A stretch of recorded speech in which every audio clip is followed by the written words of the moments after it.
Welcome to Necessary Roughness, presented to you by Stadium Rant. This is the recap of the NFL Week 17.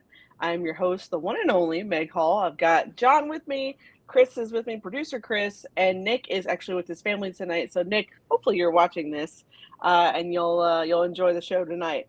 All right, we're just going to do a quick rundown of what we're talking about. One of the main things that we will discuss is Damar Hamlin. That's a really popular topic this week, and we felt like it needed to be addressed. We'll do the winner's circle, but it'll be a truncated version. And then we will talk about the playoff picture, and we'll still do our rapid fire pick'em. Now, for those of you who are watching, of course, make sure that you tune in to The Bounce. That is at 9:15 Eastern Standard Time. That is with Kev and James. They are right after us. Go show them some love as well. All right. So I wanted to talk about Damar Hamlin. Just obviously, it's been dominating news cycles this week. And for anyone who has not, if you've been living underneath a rock for the past like 3-4 days, he was critically injured in the Bengals Bills game on Monday, received life-saving measures on the field, and is now in critical condition in Cincinnati at the hospital there. So the good thing is there was positive news today. I don't know if you guys saw the latest or not, but he is awake and giving signals that he is doing well. He's able to write. He even asked, "Did they win the game?" So that tells me that hey, he's good to go from that standpoint. And I think that I saw that doctors responded with, "Hey, you won the." Whoop! Lost my tablet there for a second. Good times. All right. Okay, I think I'm good now. But yeah, the doctors responded with, "Hey, you won the game of life," which I thought was great. Great response there and pretty hearty. But just wanted to get your thoughts, John and Chris. What were your thoughts, I guess, throughout the week, and have you been following the story probably as intently as I have? John, I'll start with you. Yeah, definitely pretty jarring initially. I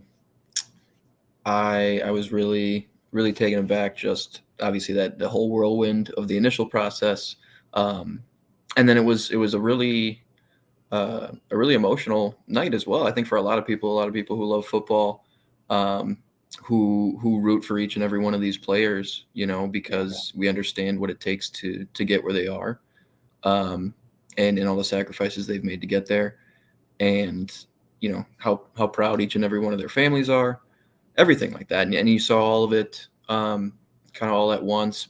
But I think one thing that's kind of been a theme of this week, and as the world, the football world, has been monitoring his recovery and his stay in intensive care, is kind of the outpour of love that he's received and his family's received from everybody. From, I mean, one close to home for me, former Buffalo Bill Harrison Phillips, current Minnesota Viking. So this was kind of on all the local things, but he picked up the dinner tab for the entire ICU floor. I think it Oh wow. was Tuesday night. And it's just, I mean, there's been a lot of stuff like that. Obviously, the GoFundMe for his toy drive that was initially requesting 2,500, was up to upwards of 7 million when I went to sleep, I think last night. So there's some positives that I think have come from it, and obviously now we have the great news today that he's communicating, and he's receptive. He was kind of like following commands and all that stuff. So news, I'm sure, will kind of trickle out as his status progresses, but it's a good feeling today. But it was a really uneasy last couple. And it would have been tough to do a show like this without having some sort of news like that, frankly. Yeah, would agree as well. Chris wanted to, let me turn my light down here. Whew, there we go. Uh, but wanted to ask you as well. I'm not sure if you saw Rodney Thomas from the Colts had been talking about his relationship with Damar Hamlin. What did you think about the words that he shared? What I forgot what exactly he said. Can you re-jog my memory? Yeah, so he talked about being best friends with Damar. He talked about he felt better. I think it was yesterday or the day before he went to go see Damar, and he said that it was just a weight lifted off his shoulders to see that Yeah. he was um, at least uh, reminiscent of the guy that he remembers Damar to be or knows Damar to be. So I thought that was positive, but you could see, I think, from just his discussion with the reporters was that he really was shook up, and I can't say that I blame the guy, especially if that's your best friend and you're with him quite often. Yeah, I mean, I did. I saw like a tweet pretty much of what he had said. I just couldn't remember, but I mean, what they were like high school teammates or something like that, and Yeah. yeah. So I mean, my thoughts are, I mean, he knows Demar better than probably better than any of us, right? So, for him to say like, he'll be back, like he'll bounce back and all this and all that. I mean, I think that was big coming from Rodney. Um, but I mean, I pretty much second everything John has said. Like, it's it's an emotional event, and I mean, especially that night because like nobody knew what was going on. You just know that the TV broadcast had cut away a couple times. Um, I mean, because I had just got back home from like the airport. I had just got Mhm. back home from the airport, and I was watching it on my phone, and I'm like, "Dang, what's going on with the game?" So when I got in the house, I turned the game on immediately, and then it's ESPN, and you see them talking and everything. Um, and I'm just like, What's going on?" Because I missed the whole play, and then I saw the replay and saw him like stand up, collapse, and it's just like, man, like what the hell is going on? But you know, getting the news, like, I don't know, y'all see my Twitter praying for Demar, like continue to pray for Demar and all that other stuff because it was one of those things where it was the perfect timing, the perfect spot, the perfect amount of impact at the perfect time of the heartbeat, right? Like the Mhm. based on what everybody was saying, like the perfect timing for everything. And it's like a freak accident. It never it's something that never really happens. Like it can happen, but it's very rare. Um, and then to see the outpour of support, especially for his charity, and a bunch of different things. Because I don't think a lot of people knew about his charity. I know I didn't before Mhm. this happened, and I guess because it's specifically for the kids in Pittsburgh. It's not necessarily for the whole country to really know about. Um, but to see just the support that this whole thing has garnered, I mean, it shows that you can have a little bit of faith in humanity. Like I'm not the big, oh, I love humanity person, but seeing that is like, okay, humanity isn't always bad. Like Mhm. there's some good in humanity, and I think we saw that with this. And then I don't really know how many people are religious or spiritual or whatever, but it seems like God just had a bigger plan for all of this. Like it was, I'm not going to take you out, but I'm gonna show people that you know I'm real. Like I'm real, and they're gonna know your name, and you're gonna grow from this and be better from this. And not saying he was a bad person at all, but just you know, like his name is gonna be a lot bigger than what it was. Yeah, I would agree. I would say that I thought it was particularly interesting that Dan Orlovsky took time to pray on air yesterday, which is almost unprecedented. And I thought that it was just very poignant. Like he just felt like he was led to do so. I would give a special shout out to the broadcast team from Monday: Lisa Salters, Adam Schefter, Booger, Susie Colbert. Um, Ryan Clark, Scott Van Pelt, like they all did phenomenal job of providing perspective, of keeping the broadcast going because that is hard to do when you have no information and you're expected to talk, and that's unbelievably tough. Also wanted to just bring light to the response of the trainers, the Bills training staff, uh, you know, Bengal staff as well, just rushing to Damar's aid to essentially, save his life. I think that was very poignant. We saw, lots of players on the field. Um, Josh Allen, Stephon Diggs, Joe Burrow came over, to console the coaches. Everyone kind of felt that, and I would say this is that watching that scene, I too, Chris, I didn't see it live. Was coming from the gym and came back in. I was like, oh, okay, great. I got home in enough time. I didn't miss that much of the game. Great. I'm gonna watch it. And got in and was like, what happened? And so when watching that back, I was listening to the broadcast of them talk about his mom being in the stands. And as a mom, I've seen similar things happen. My children receiving medical attention, and I will tell you right now, nothing ever prepares you for that sort of like hurt and heaviness of that is. I can only imagine, what her family, their family is going through, of course, and all the players on the field. And I was thankful to see that they waited for her to be able to get in the ambulance to go with him to the hospital. Certainly, I think his family is strong for continuing to support him. They've been giving updates, which is great. You've been seeing several updates through ESPN, and then, of course, through the Bills organization. So, I felt like it was necessary for us to at least acknowledge just the impact that it's had, and that I think a lot of people who may not even know about football, have heard this man's name, and I've seen a lot of comments and just been reading a lot about people saying, "Yeah, I had no idea who he was before now, but I know." And so I thought it was very, very, very good to see lots of teams supporting him as well. Lots donating to his foundation, individual players as well. I saw Tom Brady's name there. I saw Andy Dalton's name as well. I think I tweeted at you, Chris, or either maybe I sent it to you, but the Colts did donate as well. It was just good to see people rally on it. My genuine thought and hope and prayer is that when he gets out of the hospital and continues to recover, that he will see just how much he's loved and cared for, and just how much of an impact that he's had on not only those around him, but all the fans and players as well. So. Yeah, and I was gonna add to that, because even like his mom was in the stands, right? And as a mother, father, or whatever, you never expect that. Like things like this is a possibility, especially playing football, but you never expect it to actually happen. And even after it happened, my dad had texted me and was like, "Man, I'm glad you're not playing football anymore." Like all I could think about is, what if that was you and stuff like that. And even today, he texted me and was like, "Yeah, I'm glad you're not playing ball anymore."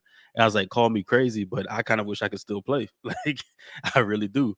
But it's one of those things where because even not like even when he gets out of the hospital, I guarantee you he's still gonna have that fire to play. Especially like if his first question was, "Did we win?" or "Who won the game?"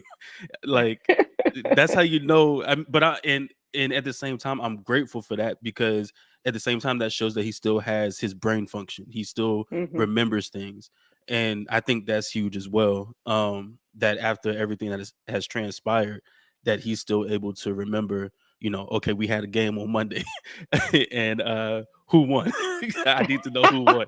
So I think that's kind of funny, and at the same time I'm very happy that that is something that that happened, because it's funny just because everybody is so mad at the NFL, and yet he didn't care about none of that. He just wanted to know who won the game and did the Bills win. Did the Bills win?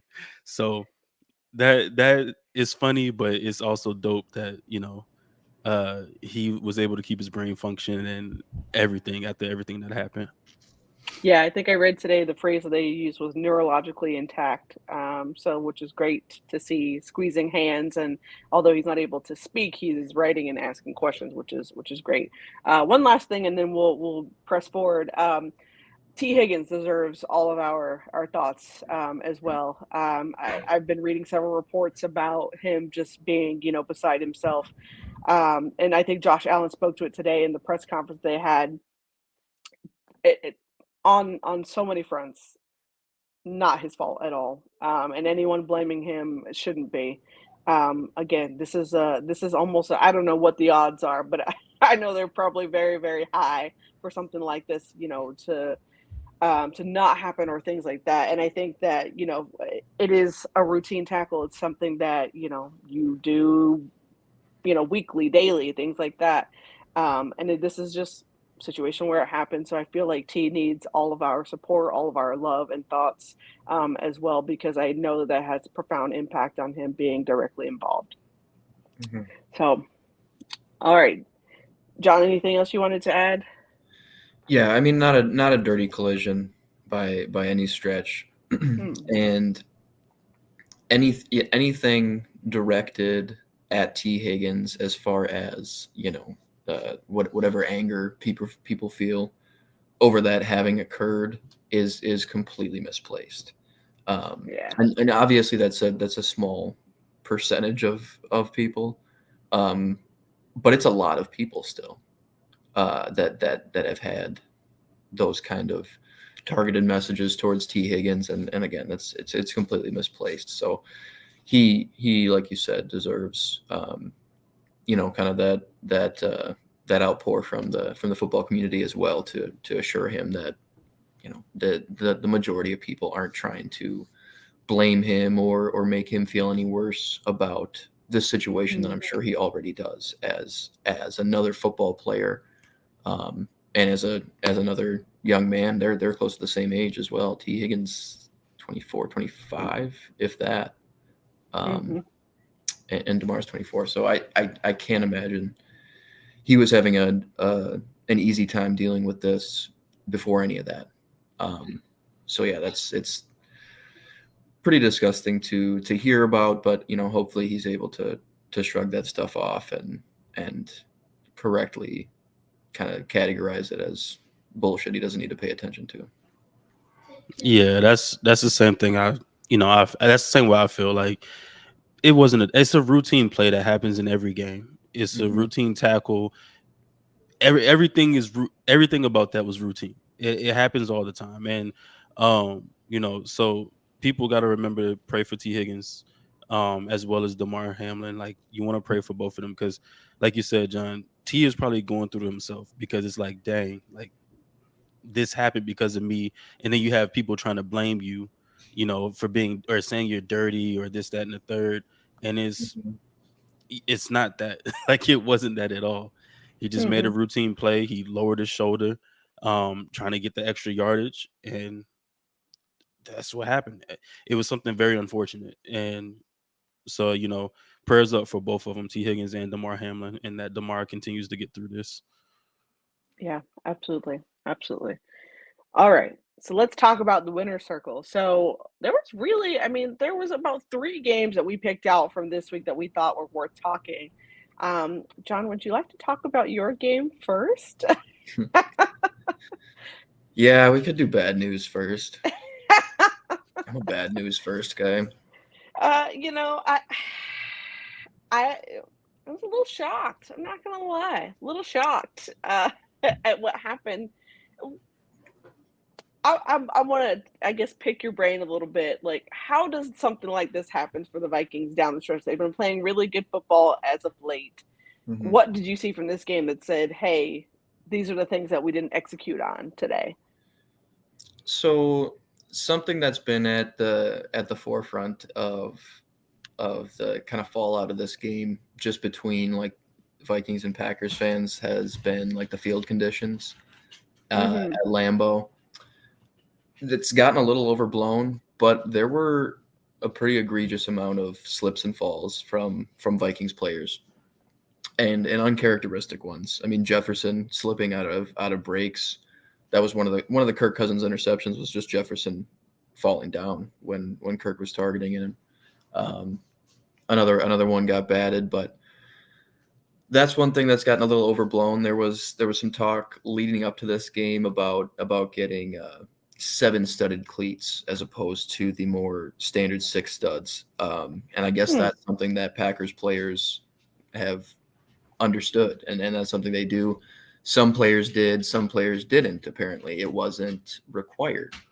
Um, in kind of the aftermath of this, it's seeming like they are going to require that going forward if that's the case. Offensive coordinator Wes Phillips has sort of been blaming them internally, just kind of saying, "Hey, we need to be better. We need to prepare better. We knew this and that going in." So that's actually kind of a big factor. There were a lot of game changing plays that occurred there, but that doesn't mean they didn't get their asses kicked the rest of the way uh, on plays they weren't slipping. So it's difficult to like And I feel like this has to be the case even like within the locker room, at least a little bit. At least a little bit. Like you're gonna show the unwavering confidence all the time, right? You're gonna say, hey, we come away from this. This is a learning experience. Hey, we're gonna be better for it. Hey, we're gonna be back at it. But at the same time, there are no redeeming qualities to a single loss they've had. Really, I mean, they haven't lost by one score, and they've only they've only won by more than one score one time. I'm not necessarily all the way into the DVOA this, EPA this, unsustainable that thing with the Vikings right now. But it's hard to feel anything but like discouraged leaving that game. I don't think things are similar at all if we do get the potential rematch at the bank in the playoffs. But a big theme that everyone's taken away is Justin Jefferson was locked down. Collectively, he was. It wasn't a Jair show. So, but that's another thing that's been a big deal. But they had a really good game plan for Jefferson, and this Viking staff again just showed their inability or their lack of adjustments and being able to adjust throughout the game when they are seeing these two-man looks that are focusing on Jefferson. I mean, they ran cover one double on Jefferson a couple of times where there's literally, instead of having those two high safeties, it's pretty much cover one, and that second safety, instead of even coming down and as like a robber or a cross defender, he was just straight double north-south double team on Justin Jefferson.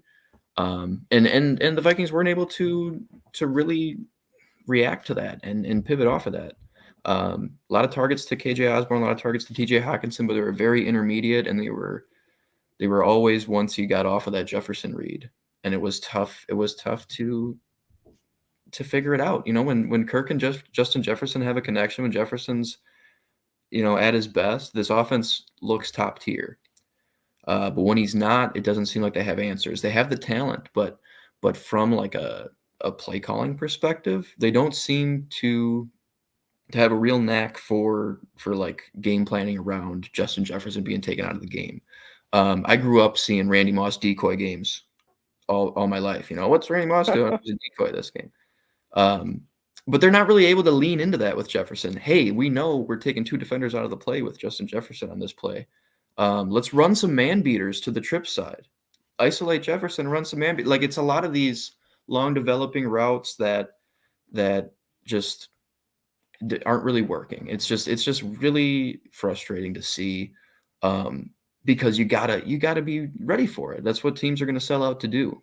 Especially when he hung 184 on him last time, and they've been jaw jacking all week. Let's be ready for it. Let's let them have it. Let them have the Justin Jefferson bad game, and do something else. But obviously, a lot of weird stuff. The Vikings blocked a punt, recovered it on the 1 yard line, didn't score a touchdown on that possession. Yeah, it was just one of those games where it's like, what can they do right now? It's funny you bring that up, because I was just looking at this tweet that I had bookmarked for this because I wanted to read this out to you. But it says the Vikings in the first half, they had 3 chances to score a touchdown from the one and failed. They allowed 105 yards kick return touchdown, had a 75-yard pick six. They missed a 46-yard field goal. They threw another INT because they'd already thrown one before that. They missed a 50-yard field goal, and Justin Jefferson didn't catch a pass, and Packers led 27-3 at half. Yeah, inexplicable, inexcusable kickoff coverage on that 105-yarder. It was like, it was one of the worst. Like, you watch like the end zone angle. It's like one of the worst things you've ever seen. Like, you could pick like 6 guys and be like, if I was that guy and I just ran straight, I bet this isn't a touchdown. Yeah. Not a real special return. Nixon's having a good year, but guys, I could have returned that. If I would have beat Greg Joseph on that play, I guarantee it. What's going on with Dalvin Cook, man? What's going on with Dalvin? It's an interesting question. He's got some fumbleitis and some dropitis, and it's I mean it rears its ugly head at the worst times, but also you're seeing like, well, a big part of these last couple weeks has been the offensive line issues. But you're probably referring to just kind of the down year in general. Yeah, I mean, even though like what he's over probably like 1,300 yards or 1,200 yards or something like that, but it just seems like, I don't know, the good games come far and in between. It's like it should be a pick your poison offense, and it's not like it often enough. It's not, hey, Jefferson's out of the game. We have one of the best running backs in the league. Let's just smack him in the mouth. And he's really not that, especially this year. Like he's been awful in goal line situations, red zone situations. He's just really hesitant when you just need a couple. You know what I mean?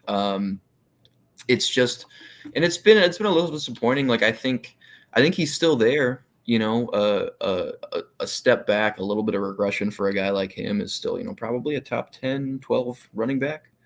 But people are starting to really eagle eye the cap hit coming up, juxtaposed to the production, and he doesn't really have the burst. Like he looks a step slow. He's had a couple big plays this year, but they aren't really sustained. And he is lost in the shuffle in a lot of games. So, that's a decent segue into talking a little bit about the Packers, which I should. Yeah. When they have their when they have their zone running game going, they're really, really tough to deal with. Aaron Jones, I think, had 14 carries for like $111. He looked really good. AJ Dillon was pretty effective as well. AJ Dillon always kills us. And a touchdown too. Yeah, and when they're on like that offense, because you can't have that offense, you can't air raid that offense right now with those weapons they have. It's just not going to be something that functions well enough. You don't have enough separators really. But when you can work in play action and when you can do the creative stuff because your ground game's killing, 7 yards a carry or whatever, that's when you can get Alan Lazard going. That's when you can get open looks for Christian Watson, and you can get Tunyon in those little flats and those little those sit routes. But the Packers look really good. Joe Barry called a much different game than he has most of this season on the defensive side. So that's something Packers fans should be excited about. He's finally kind of starting to peek his head out of the sand on the Quarters Beach that he's been living on. But he got really creative, and he did a lot of things to stymie what on paper is a pretty potent Vikings offense. But I thought the Packers looked pretty good. Like I said, I'm not super concerned about them if we do get like the rematch at home on turf. But I think some teams should be worried about them. I could see. Well, it's hard to see the Packers beating the Niners in the playoffs at all, but that's something I could see a little bit now if they look this good on the offensive side. Because if you can run on the 49ers and you can get to your play action game, that's when you can probably start to expose them a little bit. Because when they're able to beat you on first down, that's when they get into that cover two, and it's just Fred Warner over the middle, Charvarius Ward pressing Christian Watson, beating him up. Like it's not a great place to be. But when their run game looks this good, I think they can beat anybody, and that sucks for me mostly. But it's true, and they looked pretty good. So it's we own the North, but it's like I don't know. It doesn't feel as emphatic as it should. I wish we would have just knocked him out. You I know know, you. Done with it, I man. know you saw my tweet the other day when I said, "Watch they get in at 9-8 and they end up running the table, and this be the year they make it to the Super Bowl." I Because might have Green Bay, responded they to always that. finish like 13-3, 14-3, 13-4, something Yeah, like that. heavily favored. Yeah, and then they go into the first round at their first playoff game and get knocked out. Eli But watch, yeah. Manning goes into yeah, Lambeau, but kicks their watch this ass. be the year. Oh, Yeah. we in at 9-8, and then they just run the table, Yeah, I and know. They nobody look good, expects man. it. I, you know, that would be. I won't say it would be inexplicable, but it would make sense. They started getting really hot here. I mean, I'm not gonna lie to you. I thought they were dead in the water because their offense was a train wreck, and that's really rich coming from me and my own team. So, but it's good to see Aaron Rodgers doing Aaron Rodgers things. Christian Watson has come alive. You've got Aaron Jones and Dylan both going. I mean, they just needed a spark. And I think that was the 3 touchdown game that he had. I think that's really where like things started turning for that offense. And from then on, I feel like they've been humming. And they control their destiny now. So we'll see what happens there. But I don't know. I'm not all in on the Green Bay train. I want to see them actually like make a difference in the playoffs. Like if they win 1 or 2 playoff games, I might be like, okay, all right. But we've seen them do it. We've seen them do it exactly what you're talking about for the last I don't know how many years. At least 10 where they 11. yeah, okay. I was trying to be generous, but yeah, at least 10 years where, they get in the playoffs and boom, first round out, second round out. So, all right. Let's talk about the next game that we had written down. Let me see if I can find it here. Yes. All right. So this was a really good game, too. So we mentioned 49ers earlier. 49ers Raiders was very interesting. So we hadn't talked about this because this is new, of course, in the last week or so. But Derek Carr is not quarterbacking the Raiders. He's essentially stepped away from the team. It remains to be seen what's going to happen with that situation. But you got a former New England Patriot, Jarrett Stidham, also War Eagle. Jarrett went to Auburn. And the Raiders have given the 49ers a run for their money for most of this game, which I did not see happening. I don't know if you had that on your bingo card, but I did not. I thought it was a very good test for the 49ers because they seem to have been rolling over anyone that they've been playing as of late, except for the Raiders, who they still end up winning the game, but it was a lot closer than folks thought. So, John, I guess what did you see out of this 49ers team that could also prove to you that maybe they could run the table? So what's interesting about that offense, and we've talked about it all year, is you don't necessarily need great tools at quarterback. You don't necessarily need a great deep ball even. Mm-hmm. You might in Super Bowl 54 if you're Jimmy Garoppolo just once. You might need one good deep ball. but you usually don't. It's a very like horizontal offense. And especially a young quarterback and especially maybe less secure, less confident quarterback with a little less experience is really going to lean on those playmakers. And I think that's why you saw Jarrett Stidham be so effective, frankly. He's, if I'm going out there and it's one of my first starts, throwing it to 17, man, just throw it up. Give him a shot. And Devontae Adams got a lot of targets, and I mean that one catch, the diving catch that he kind of plucked from he might have been Ward on him on that play. But on the deep right boundary, that diver was insane. And he just gave him opportunities to win. And that's sort of the way that you've seen Garoppolo and now Brock Purdy operate the San Francisco offense, is just saying, hey, I know I've got Brandon Ayuk who can win a jump ball, who can win over the middle on these little mesh concepts. I know I've got George Kittle. Let's get him out in space. Let's lean on Christian McCaffrey, over 100 yards last game.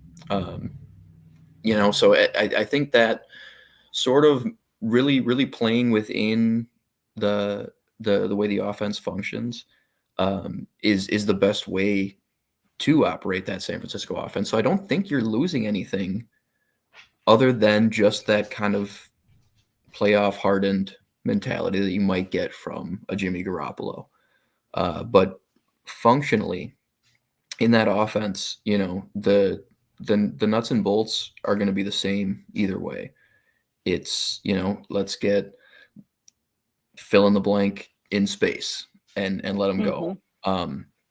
Let's establish the run and let's operate out of these play action looks and attack the middle of the field.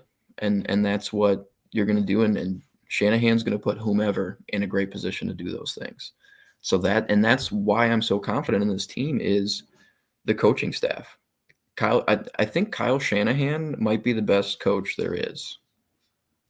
And I don't really say that lightly, but think about it for a little while.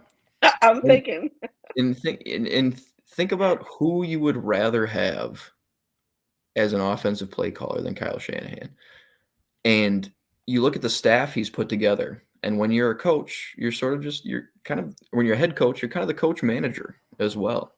DeMeco Ryans is the best defensive coordinator in football right now. And I don't think that is very debatable, frankly. He brings in, nobody else has a Fred Warner, sure. And he's able to do a lot of things that hinge on him, but it's exactly what Staley did with the Rams. He was able to do certain things in the run game. He was able to play a gap and a half because he had Aaron Donald. He was able to do certain things on the back end because he was able to isolate somebody on Jalen Ramsey. And it's the same thing. So you have one guy like that, and that's great. And that's why you're able to call so much cover 2 and take away the middle of the field. But he identifies those things and he plays to these players' strengths. And the way they've drafted, he's able to rush 4 and play 7 on the back end. He's got Talanoa Hufanga playing out of his mind. Everybody that slides in, Dre Greenlaw really making a name. These guys that aren't necessarily these huge stars, but they really should be, and it's because of the way they're playing in this DeMeco Ryans defense. So I think when you kind of zoom in and then zoom back out, this is one of the best organizations. They have one of the most talented teams, and it's one of the best coaching staffs in the league, bar none. So that's why you always have to take them seriously. And specifically with this team, with the Kyle Shanahan offense and the playmakers they've collected, the quarterback doesn't even necessarily matter that much. The talent level of the quarterback, I should say. You need a competent game manager, and you need somebody who fully understands that offense and is able to command a team. But you don't need Josh Allen. You don't need a cannon arm. You don't need this insane ability to break out of the pocket. You don't need a two-way guy. You can put Brock Purdy in there, and the offense functions. So it's for that reason they seem pretty bulletproof on offense and defense right now. So it's tough to see anybody beating them. I've already said I'm not going to pick against them again. So I'm just really hoping we don't see them in the playoffs. I was going to say, so what if they play y'all in the playoffs? Listen, if I was in a betting state, I might put money on the 49ers. I wouldn't touch the spread, though. I'll tell you that right now. Yeah. It's probably going to be either really close. Just the money line. Or not even close at all. Yeah, exactly. Just the money line. But no, yeah, I think every NFC team should be terrified of the Niners, and I think they could punch most AFC teams in the mouth as well if they really get hot and they stay relatively healthy. Okay. Well, I think you just summed that up pretty well. We got one more game to get through, and then we'll go rapid fire pick them. We'll do the playoffs review really quickly as well. But Bucks Panthers. So I already know the GOAT. Yeah, I already knew. I knew where you were going. Tom Brady doing Tom Brady things. There's not a whole lot to say out of this game other than I would want to say 2 things. First thing, Bucks win, the NFC South. Okay, cool, great. Like, That is nasty work, though. That the whole division was terrible for almost the entire season. Secondly, on the other side of the ball, though, I feel like at some point Steve Wilkes should get some looks for head coach for this team. I've been seeing conflicting reports about Tepper not really being a fan of Wilkes, or maybe being fans of other folks like D'Amico Ryans or things like that. But the players are responding to Steve Wilkes. So I think that should be, kept in mind. But to that point, the response was no match for Mr. Tom Brady and the Bucs, and they came storming to win this division. So very quickly, John, so that we don't give you a whole 20 minutes to talk about about Tom Brady. What were your thoughts, I guess, on the Bucs finally sealing the deal to win their division? Yeah, breaking. Tom Brady's still good at football. He was 34 for 45, over 400 yards. And the Bucs had 2.7 yards per carry on the day and one touchdown. And that rushing touchdown was Tom Brady. So, it's the biggest Tom Brady carry job I've seen, I think, throughout his whole career. And it's hilarious because there's so much riding on his shoulders within this offense and within this team, especially when you sort of have a head coach who's a defensive-minded guy and who sort of inherited the job from BA. Like, that's got to be a bit of a power struggle with him and Tom Brady. Like, this is almost a carry job of the entire just kind of operation. And so that's really commendable. I am a little pissed off about him. I had the Saints win in the South. That knocked him out. I wanted the Panthers to beat him for that reason. Keep it interesting. But, my fantasy team has thanked Tom Brady for his play, for him finally showing up. Did you have Mike Evans, or did you have Tom? No, I had Tom, and it's been painful. Painful. I had Mike Evans, and I had him on my bench. I still managed to win the game, but he was on my bench. Yikes. And got me 48 points on the bench. Yeah, I was going to say, it's probably 50 points. Yeah, just sitting there looking lovely, wishing I could push him up to the starting lineup. But Canton, baby. Quick, Colts fans, Mike Evans or Reggie Wayne? Who gets in first? Who should? Reggie Wayne. What? Reggie Wayne? Like, what? That's not even a question. What are we talking about here? All right. Don't make me curse. All right, we'll move on. Don't make me curse. All right. So we do have to talk about the playoffs. That is what's on the line now. So I want to talk about just very quickly before we do the rapid fire pick 'em. AFC playoff picture right now. So this is the current playoff matchups as it stands. So Chiefs would likely be number one. Now, this is all dependent upon what happens, what the NFL decides to do with the suspended game. Bills at 2. You've got Patriots at 7, Bengals at 3, Jaguars at 4, potentially. We'll see. Ravens at 6, and then Lions at 5. I think I got everyone in there. That is a very interesting sort of thing. Think about for the AFC South, it all comes down to this Saturday game. And I'm going to spoil my pick, but I'm picking Jags, all the way. I think the Titans are just on a skid, and they will continue to slide, especially they are just so beat up. So that's just my thought. I don't think that's even a hot take now. It's the reality. So I think that's where we are. And I'm actually fine with that because Titans fans have been a bit much this season. So that's where we are. All right. So talking about they big brother, the AFC South.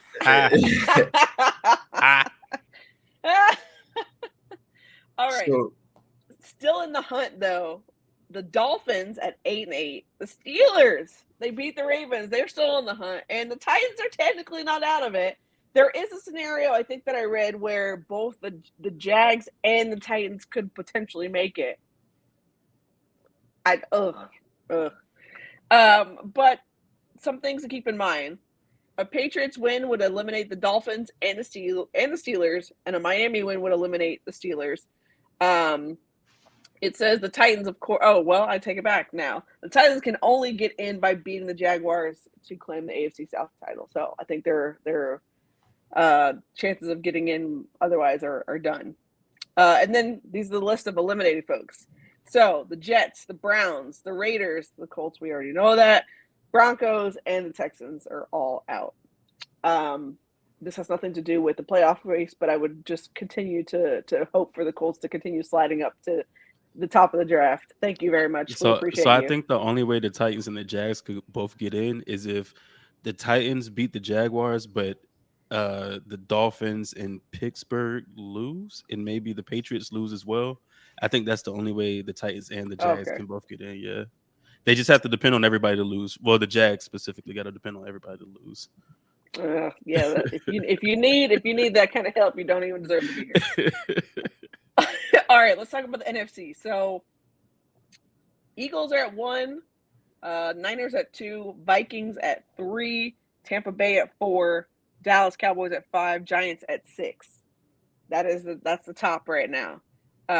Eagles they've had I don't know how many chances now to secure this number 1 seed and haven't done it, but they can do it with a win. 49ers can claim it with a win and an Eagles loss. Dallas needs a win and losses from the Eagles and Niners. Tampa Bay and the Giants are set in their seeds, and Seattle actually needs a Packers loss or a tie to hold on to the 7 seed. So it's a couple different scenarios going on there for them. Still in the hunt, the Lions and, of course, the Packers, like we just talked about. I just think it would be really, really, really sweet for the Lions to get in. I mean, they've had a heck of a turnaround story. I would say that from watching them on Hard Knocks till now, like, holy cow, like they've had a really good season. And at one point, I think had won 6 straight. So, yeah, I think that would be phenomenal for Dan Campbell and that squad. Let's talk about the eliminated teams. The Commanders are gone. The Saints are gone. Panthers, Falcons, Rams, Cardinals, and Bears. The Commanders was just, I wanted to point out, was absolutely brutal to watch Carson Wentz come back, which I'm not really quite sure what they thought was going to happen when they put Carson Wentz back in, but I'm just, Can I just say this? Carson Wentz has screwed me one too many times. He screwed us out of the playoffs last year. He screwed the Colts out of a 2nd round draft pick this year, or for the 2023 draft. And not only that, but the bet that I had for the Commanders, the Jaguars to make the playoffs, along with the Vikings to have a winning record, and the Packers not to make the playoffs, he just threw that out the window along with those 3 interceptions that he threw against, I forget who they played, but yeah, this Carson Wentz, man, I don't know what it is. Just that guy.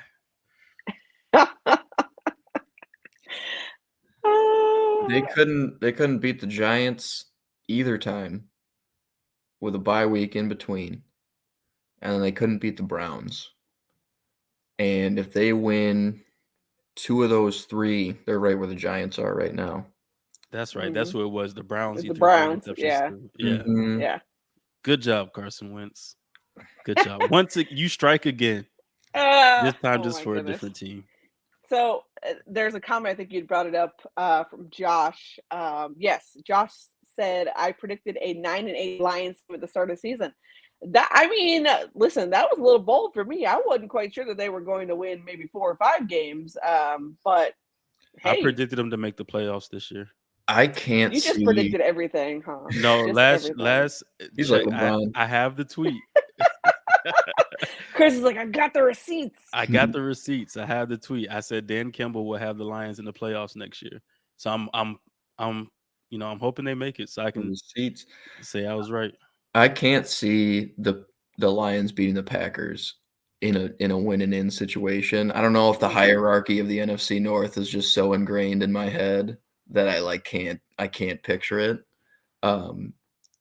But the last time the Lions won this division, it was called the NFC Central, and the Buccaneers were in it.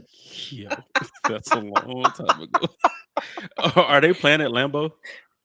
They're playing at Lambeau, right? Yep. Oh, doesn't that just seem impossible in your head?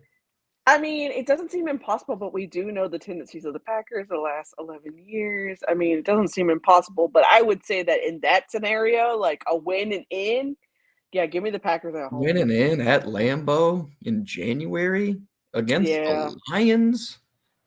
I mean, it would have to Like, be does Jared Goff outplay Aaron Rodgers in that situation? Like, yeah. And like if that game is lost, it's just going to be a whole summer of Aaron Rodgers pissed at somebody, and we're going to hear about, what he did right and everyone else did wrong in this game. So I hope they win, frankly, just for I that. mean, he'll be on Pat McAfee show, Yeah. weekly at this point. Mm-hmm. So just yeah. giving Go his Packs, great bro. analysis. Yeah.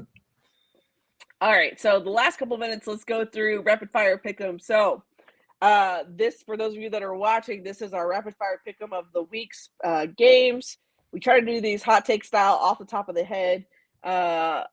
Chris, you're more than welcome to join in as well with Nick out, and you've had some pretty good comments lately. So I look forward to this. All right, first one up. This is Chiefs at Raiders Saturday. I think this is a 4:30 game. Yeah, John, who you got? Chiefs. Yeah, I think this is a no-brainer. I mean, I think it's got to be Chiefs. It'll be Chiefs, yeah. They want the 1 seed. Yeah, definitely so. All right, Titans at Jags. Chris, I assume I got the your pick is mine. I got the Jaguars in this one. Oh, there's a comment in there. Somebody said something about the Chiefs. I think I saw it. Yeah, King of Colts. That's our boy Shad. The Is that Jags Shad? could actually win a playoff game. Shout out to Shad. Only the Titans. Chiefs by a shout out mile. to him. Chiefs by a mile. Yeah, I think so as well. All right, so Pats at Buffalo. I got to pick the Bills in this one. I'm going to take Nick's Bills. Hopefully he's watching. What you got, John? Yeah, I'll go Bills. They have a chance to knock the Patriots out of the playoffs. I think they'll take it. Yep. All right, everybody's picking Bills. You got Bills too, Chris? I also want the Steelers. Yeah, they got a lot to play for.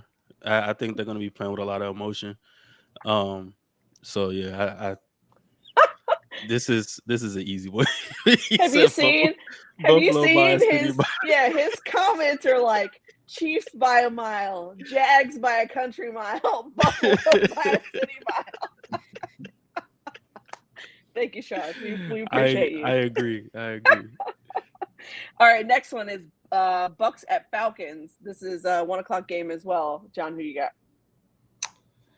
Do the Bucks care? Tom Brady does. I mean, I think they do. I think they do. The Falcons just need some sort of nice, resounding win for Desmond Ridder. I think that's where we're at for them. But yeah. I got Bucks. Yeah. I'll go Falcons because the Bucks clinched. Maybe they'll rest. Maybe the Falcons just kind of. Yeah, Falcons. We'll take it. They're at home, right? Falcons. Yeah, it's here. Yep. Yeah, leave them with a good taste in their mouth for the Atlanta fans. I'm gonna leave that one alone. All right, Panthers at Saints. So some more NFC South. John, who do you have in this one? Panthers. They just beat the crap out of you. I got the Saints. Oh. I don't think the Panthers have anything to play for. Right now they're playing for draft position. So and the Saints really ain't playing for draft position because they got to get that pick to the Eagles anyway. So I think they're actually going to go out there and try to win the game. That's a good point. Give me the Saints at home. I'll take Saints at home. Shia said right. The Saints because he lives here. You know what, Sean? I could never. I will say this: I do pick the Falcons on occasion because I do live here, but it's not necessarily because I live here. He said I got to be able to go outside. That's good. All right, next one is there we go. This is Jets at Dolphins. Chris, who do you have in this one? I got the Jets. Okay. Yeah, I got the Jets. All right, John, are you on the Jets as well? I'm gonna go Dolphins. They have a chance to stay alive. I think the defense comes to play. The Jets are eliminated, but I think it'll still be a good fight. Jets killed them earlier this year as well. I think the Dolphins players will get up for it. I don't even know who's quarterbacking in this game. I for the think Teddy. Dolphins. I think Teddy's. Or I don't know. I saw Skylar Thompson had like the was getting the number 1 reps, but I don't know. I don't know nothing I about thought it that. was Yeah, two gloves, but who knows? yeah. Two Because they gloves. said they said Teddy had a dislocated finger rather than a broken Right, finger. that's what I'm like. He's But they always said Yeah. got Skylar something Thompson like was that. still getting the number 1 reps. So I don't know. I guess give me Jets in this one. I don't know how I feel about that. All right, Ravens at Bengals. John, who you got? I'm gonna go Bengals for the division. Okay, I'm gonna pick Bengals as well for the division. Chris, who do you got? I got the Bengals because without Lamar, the Ravens really ain't nothing. So I got the Bengals. Oh my gosh. They're not. Y'all need to pay that man. Oh my Or goodness. send him All somewhere right. where he's appreciated. So we still have a couple of games to get through. I want to kind of pick it up a little bit. Let's go a little faster. Let's go Browns at Steelers.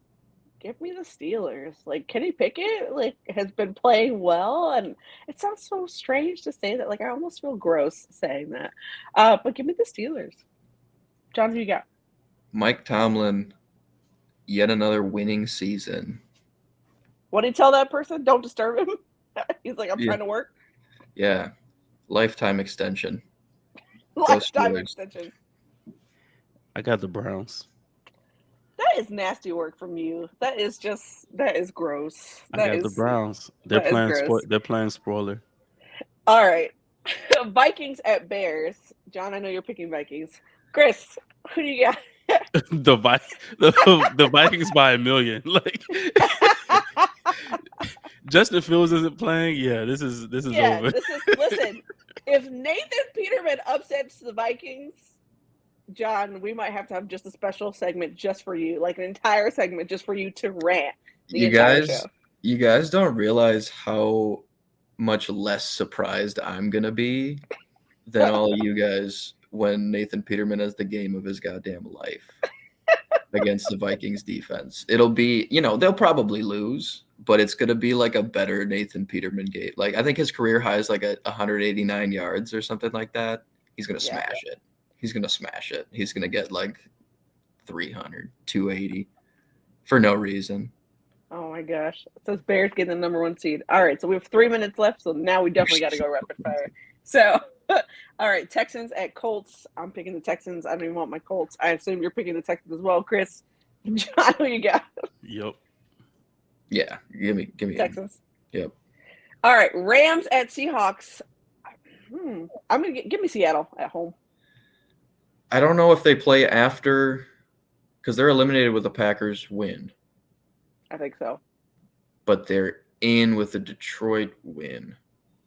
Well, they play before the Packers, so if Seattle wins, yeah, I'll go Seattle. I'll go Seattle because they'll they do play alive.